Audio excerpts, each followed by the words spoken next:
Rui Shigrangi.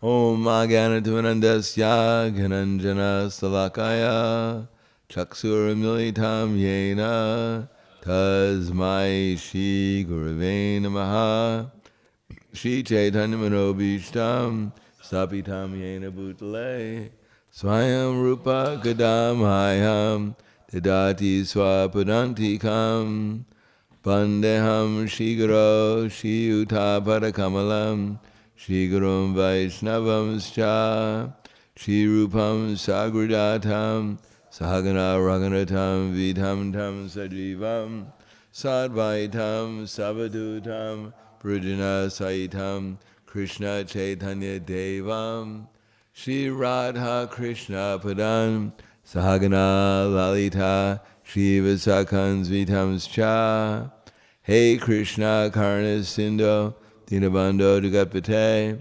Gopesha Gopika Kanta Radha Kanta Namostute Takanchana Gaurangi Radhe Vrindavaneshwari Prishubhanu Sudadevi Pranamami Hari Priye Panchakapa Truvyascha Kripa Sindhubhyevacha Patitanam Bhavanebhyo Vaishnavebhyo Namo Namaha Shri Krishna Chaitanya Pranityananda Shadvaita Gadadhar Shivasati Gaura Bhaktivinoda Hare Krishna Krishna Krishna Hare Hare Hare Rama Rama Rama Hare Hare Om Namo Bhagavate Vasudevaya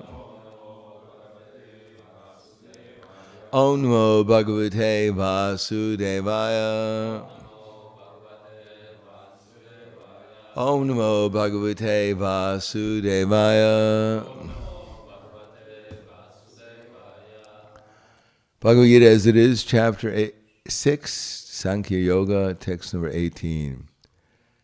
Yada viniyatam chitam atman yeva vatishtate nispriha sarakarmevyo yukta ichutate tata yata viniyatam chitam atman yeva vatishtate nispriha sarakarmevyo yukta ichutate tata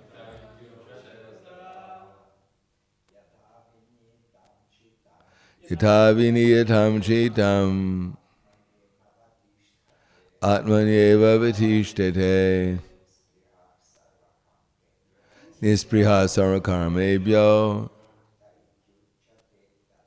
yukta ichitate tata Yata viniyatam chitam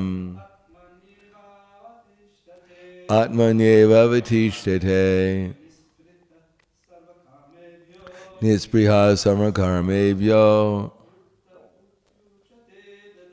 yukta ichitate tata Yada, when viniyatam, particularly disciplined, chitam, the mind and its activities, atmani, and the transcendence, eva, certainly, avatishtate, become situated, nispriha, devoid of desire, sarva, for all kinds of, karmevya, material sense gratification, yukta, well situated in yoga, iti, thus, uchite, is said to be, tada, at that time. Translation and purport by His Divine Grace, A.C. Bhaktivedanta Swami Srila Prabhupada. When the yogi, by practice of yoga, disciplines his mental activities and becomes situated in transcendence, devoid of all material desires, he is said to be well established in yoga. Purport. The activities of the yogi are distinguished from those of an ordinary person by his characteristic succession of all kinds of material desires, of which sex is the chief. A perfect yogi is so well disciplined in the activities of the mind that he can no longer be disturbed by any kind of material desire.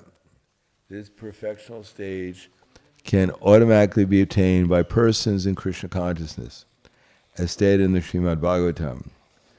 Savai manak Krishna padaravindayo vachamsi vaikunta gunarnuvardhane karo hare mandara marjanadishu shrutim chakaro chutat satkatodaye mukunda lingaya darshane drisho tatbritya gatra sparshaninga sangamam granam chatat pada saro sarobe Srimat Talasya Rasanam Tadarpite Pado Hare Hare Kshetra Padan Nusarpane Shiro Rishikesha Padabi Vandane Kamam Chadasyena Chad Kamya Kamya Yato Damastoka Janashraya Yata Riti. King Ambarish first of all engaged his mind on the lotus feet of Lord Krishna. Then one after another he engaged his words in describing the transcendental qualities of the Lord. His hands in mopping the temple of the Lord, his ears in hearing of the activities of the Lord, his eyes in seeing the transcendental forms of the Lord, his body in touching the bodies of the devotees, his senses smell in smelling the scents of the lotus flowers offered to the Lord, his tongue in tasting the tulsi leaf offered at the lotus feet of the Lord, his legs in going to places of pilgrimage and the temple of the Lord, his head in offering obeisances unto the Lord, and his desires in executing the mission of the Lord. All these transcendental activities are quite befitting a pure devotee.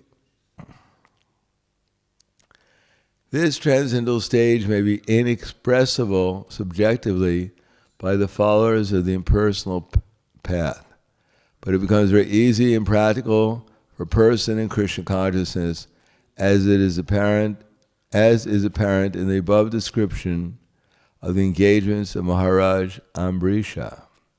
Unless the mind is fixed on the lotus feet of the Lord by constant remembrance, such transcendental engagements are not practical.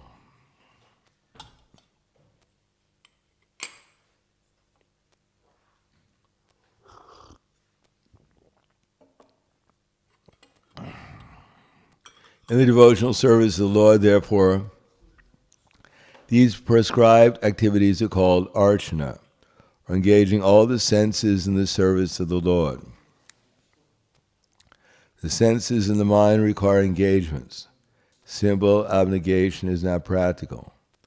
Therefore, for people in general, especially those who are not in the renounced order of life, transcendental engagement of the senses and the mind, as described above, is the perfect process for transcendental achievement, which is called yukta in the Bhagavad-gita.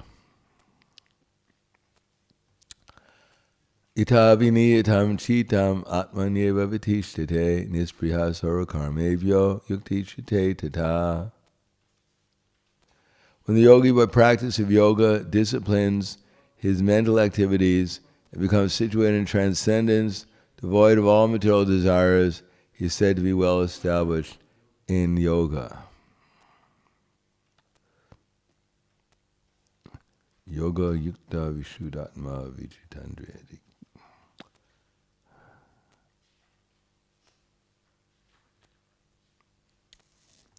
Namo Vishnu Padaya Krishna Prasthaya Bhutale Srimate Bhaktivedanta Swami Namane. Namaste Saraswatunde Ve Gauravani Vacharane Nirvishesha Shunyavadi Paskatyade Satarne.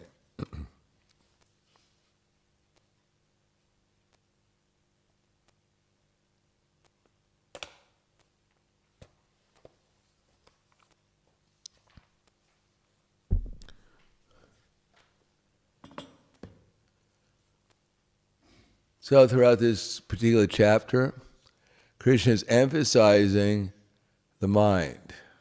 Indeed, the mind is the center of the yoga practice, and any yoga practice. Although sometimes we forget that in Krishna consciousness, and we think that the external activities are enough without actually going through the process of understanding things properly. First, of course, the external activities are significant. It's called karma yoga. That Kalo Sudra Sambhava. Everyone in Kali Yuga, without exception, practically speaking, is born as a Shudra. And Shudras are characterized by lamentation, which is produced of the mode of ignorance, which is a manifestation of sinful activities. The mode of ignorance is personified, more or less, is one enters into the mode of ignorance, the more one performs sinful activities. Actually, to forget Krishna in itself is sinful. And forgetting Krishna is do as it says that Krishna bahirmukha bhogavanchitare. As soon as we desire to enjoy the material world, then of course we have to also acquire some resources to enjoy the material world, then Maya immediately slaps us down. Just the feeling of being the enjoyer is enough to wind us in the mode of passion or ignorance. But ignorance is actually, we may desire to enjoy sinful activities or just to enjoy the material world. In other words, just like in the Chaitanya Lila, we have Govardhan Mujabdara and Haranya Mujabdara, who were very pious.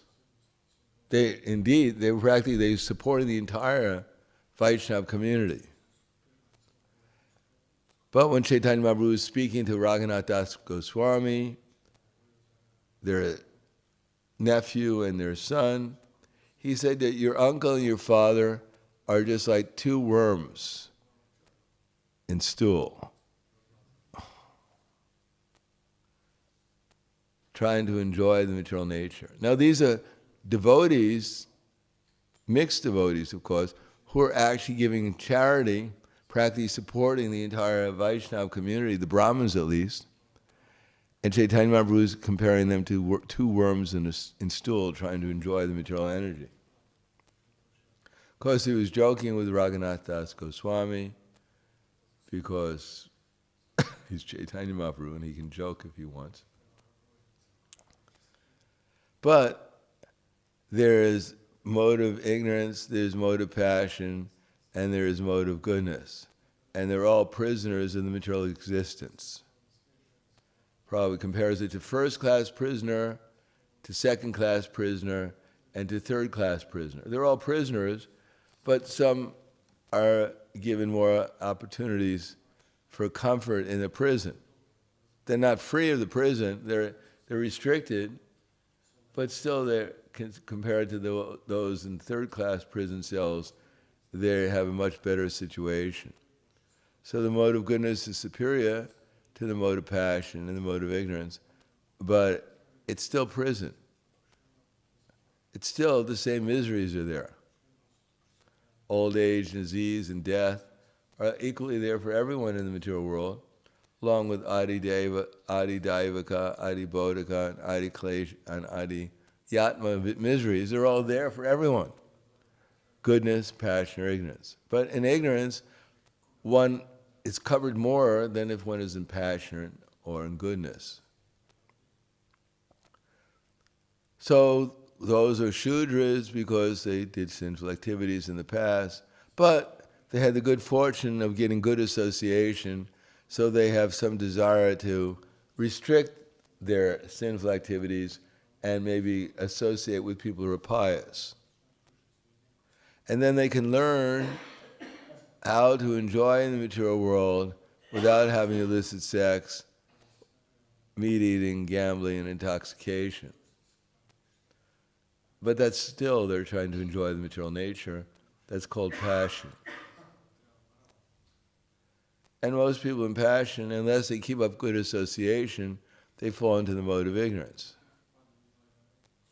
So it's not that I come to the mode of passion, and then by serving faithfully as a Shudra, and then I go necessarily up to the mode of goodness, where the Kshatriyas are more or less, they're mixed goodness and passion. They take knowledge from the Brahmins, but they enjoy like the Vaishyas, even more than the Vaishyas.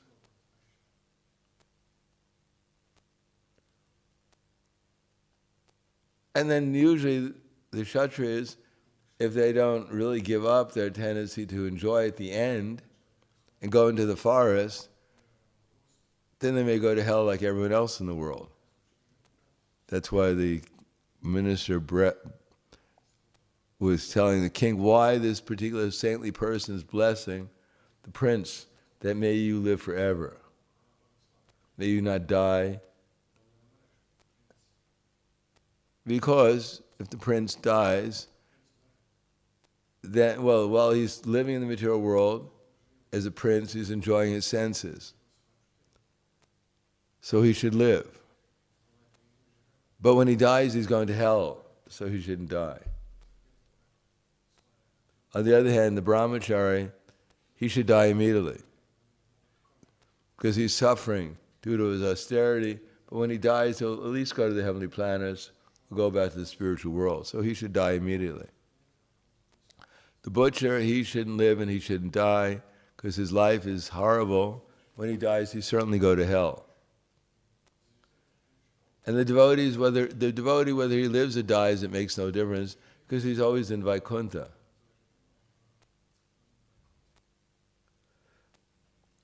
Therefore, yoga practice is meant to work in the mode of give up material desires.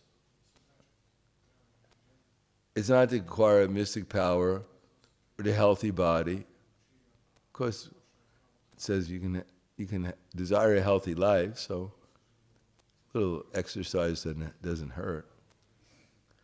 Probably went for a morning walk every day, practically speaking, when he could.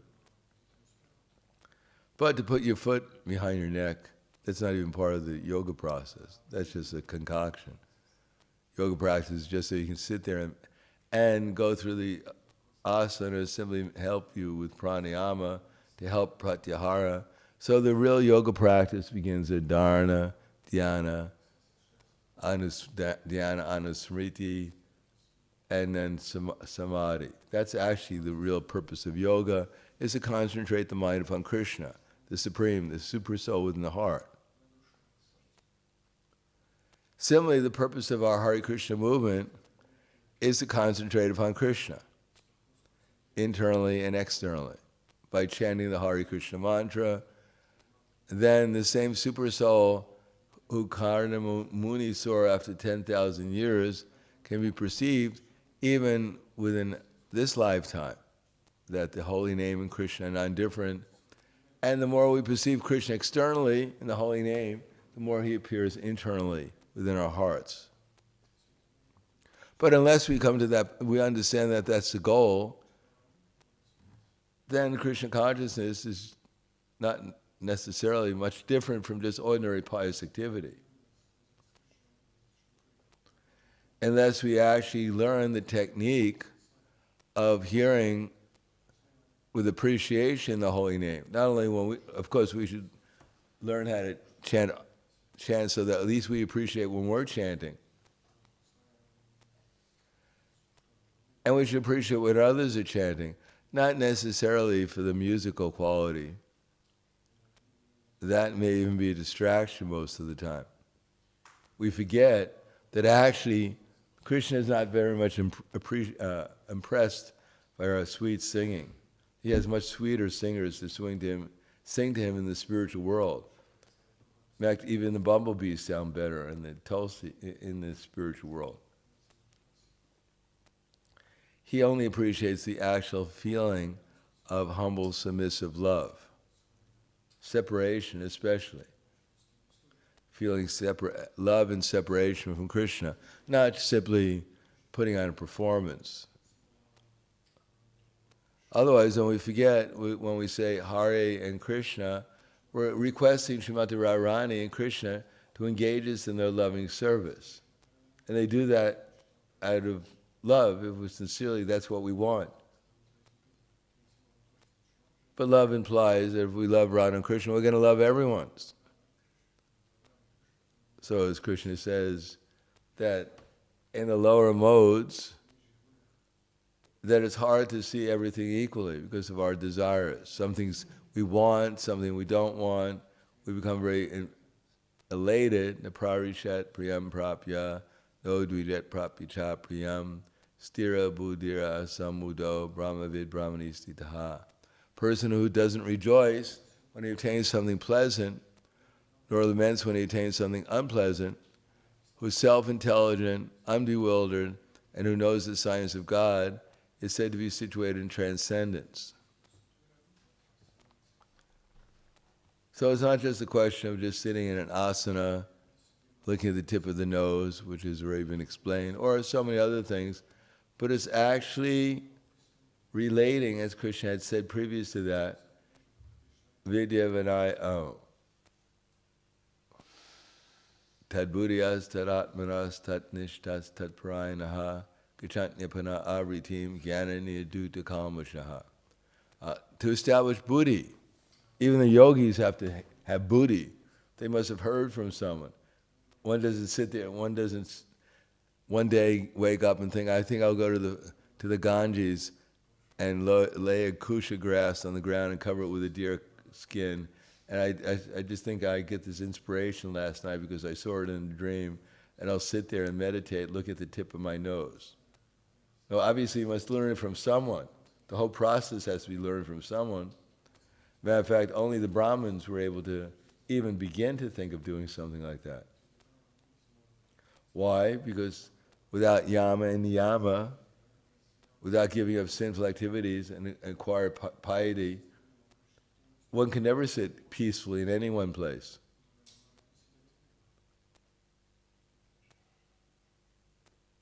Therefore, Prabhupada said, my spiritual master, he marked me because he listens.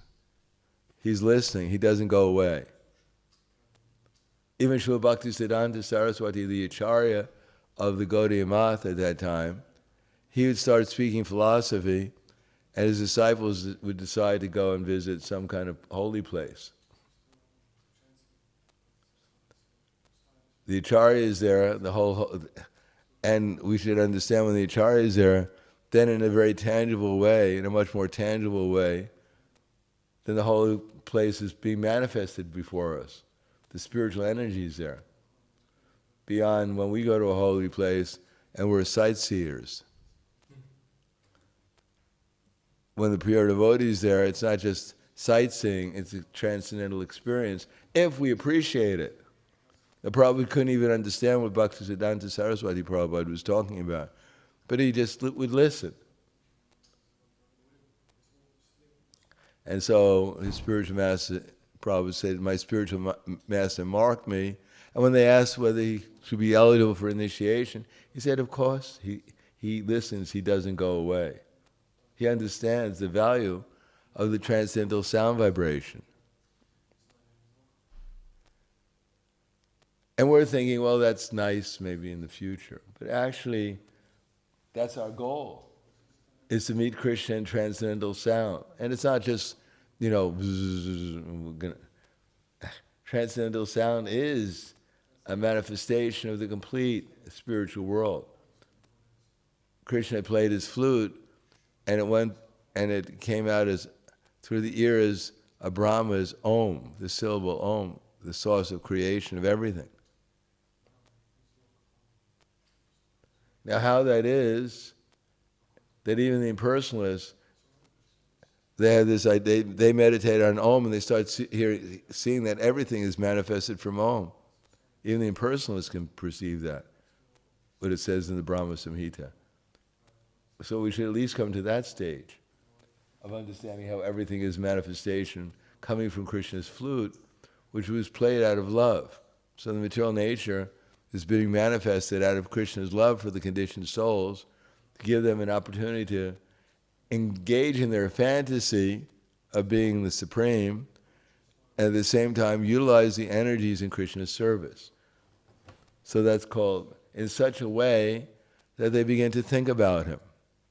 If we're doing something and we're not thinking about Krishna, then that is incomplete, whatever we're doing. Now, how glorious it may be in our eyes or in other people's eyes, the real test is whether we were actually in Krishna consciousness when we were doing it. If we had some other motivation, then it's incomplete. It's piety, but it's not transcendental. And piety may elevate us in some ways to a higher position in the material energy, say to the heavenly planets, but Krishna doesn't recommend it. Because all those who go to the heavenly planets, they eventually come down, and we come down at the wrong time. At the end of Kali Yuga, it's going to be very unpleasant when those little people are chasing us to eat us. Then maybe we'll start chanting Hare Krishna with some sincerity. But it may be too late. Therefore, although we're not practicing the yoga system, but we should see that there's a parallel between both systems. Both systems are simply help us to come to think about Krishna. Like the gopis were thinking about Krishna and transcendental love and separation. Now we don't have to think about Krishna and love and separation. Most of the time we should think about Krishna, how the crocodile is biting on Gajendra's leg and how he's trying to bring up a lotus flower and offer it to the Supreme. We may be closer to that than feeling the same separations as the gopis in Vrindavan right now. So we should be a little bit realistic about what our actual situation is. At least think about Krishna in that way. Offer Krishna something, please Krishna, till nature is biting on me quite hard. Can you do me a favor? Can you get the crocodile off my foot?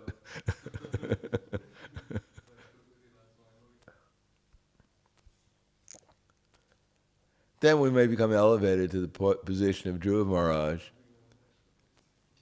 Give me a little comfort here, a little relief sometimes. So that's better than just, not even thinking about Krishna, just mechanically going about our rounds, going about coming to see the deities and everything else, and just not really thinking, what am I doing? Am I actually thinking about Krishna? Am I actually believing that there is a Krishna, and that I am his servant, and that I'll only be happy when I become his servant again, when I revive my relation with him and with all the other servitors of Krishna, with all the other living entities. When my mind becomes purified enough to understand that I'm not here as a solo player in devotional service, we're supposed to be developing a team spirit of saving the conditioned souls, Sankirtan. And if I'm immersed in this personal achievements, if I'm immersed in this personal advancement in any way, then I'm simply captured by the illusory energy. Maybe in a higher state than I was before, but not necessarily very helpful if my actually goal of life, which should be to revive my loving relation with Krishna and with all his servants. Could you imagine in the spiritual world? Of course, in the spiritual world we have Chandravali and we have Radharani's team, and it appears that they're in competition. But they're in competition to please Krishna. Do you think Chandravali ever forgets Krishna? And that she just thinks, if I just pray that Radharani falls down out of the spiritual world so I can have him all to myself. No, they appreciate each other's service and they want to serve better, that's all. It may appear to be animosity, but it's actually appreciation. and encouragement to do even better service for Krishna. And it appears that sometimes Srimati Radharani is jealous that Krishna was with some other gopi. But actually she's not jealous. She just thinks that unless Krishna is with me, he can't be completely satisfied. So she's concerned about Krishna, that's all. Otherwise, why does she sometimes send Krishna to all the other gopis? She has no other desire than that Krishna is pleased, that's all. And whatever she does, whatever she says, it's all a manifestation of her desire to please Krishna. And therefore, even in the most difficult circumstances, even when she appears completely disturbed, she's only disturbed because she thinks that Krishna is so foolish, he's doing things that won't be pleasing to him. How that works out, I don't really know, but we can repeat it.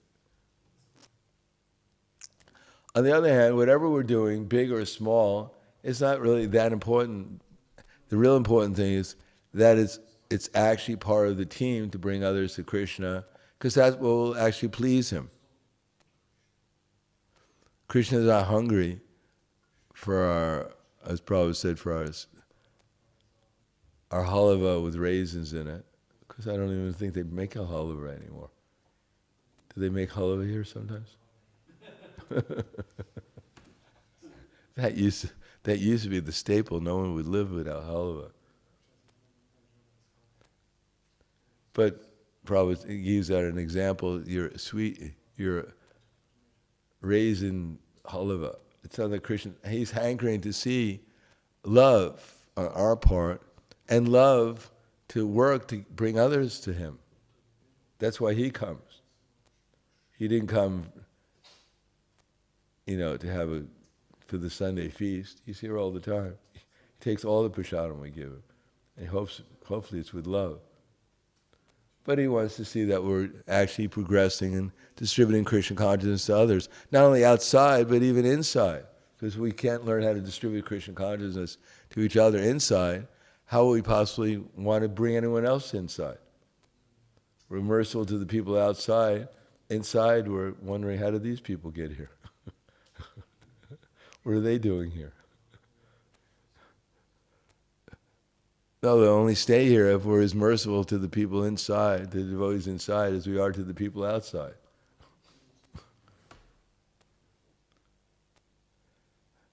I mean, on the outside you may run in the street to catch up with someone to give them a book, but how often do you run here to give someone some prasadam to eat?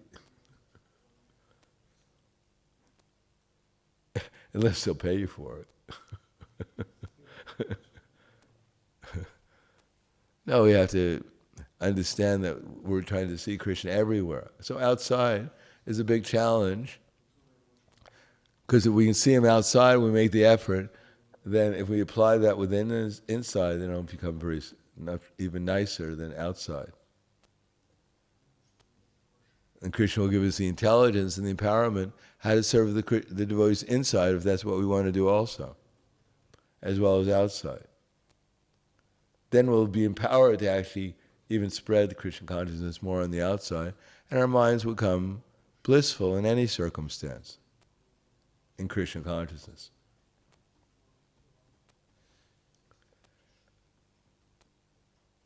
So I'll stop there. Thank you. Any questions? Yes.